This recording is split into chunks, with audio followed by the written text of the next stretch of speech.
Tax collectors and sinners were all drawing near to listen to Jesus.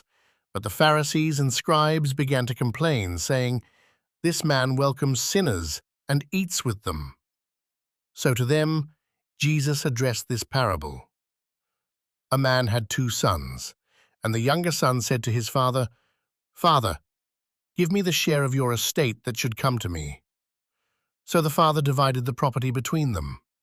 After a few days, the younger son collected all his belongings and set off to a distant country, where he squandered his inheritance on a life of dissipation. When he had freely spent everything, a severe famine struck that country, and he found himself in dire need.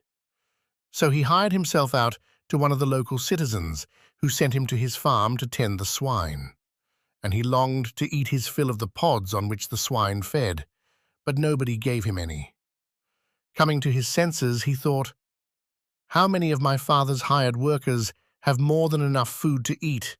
But here am I, dying from hunger. I shall get up and go to my father, and I shall say to him, 'Father, I have sinned against heaven and against you. I no longer deserve to be called your son. Treat me as you would treat one of your hired workers.' So he got up and went back to his father.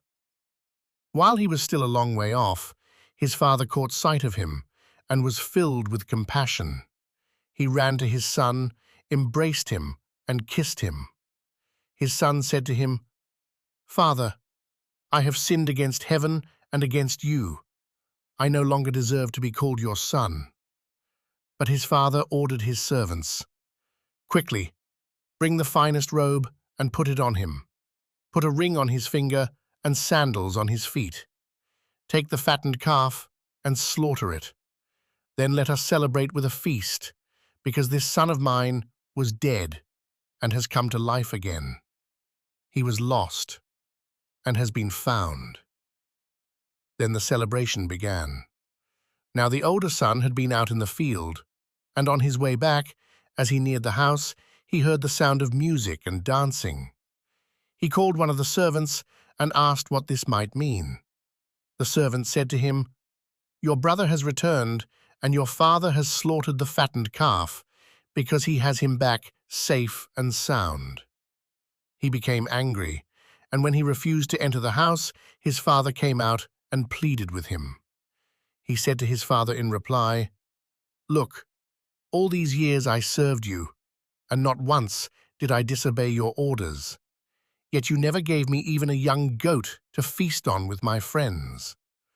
But when your son returns, who swallowed up your property with prostitutes, for him you slaughter the fattened calf.' He said to him, 'My son, you are here with me always. Everything I have is yours. But now we must celebrate and rejoice, because your brother was dead and has come to life again. He was lost and has been found.'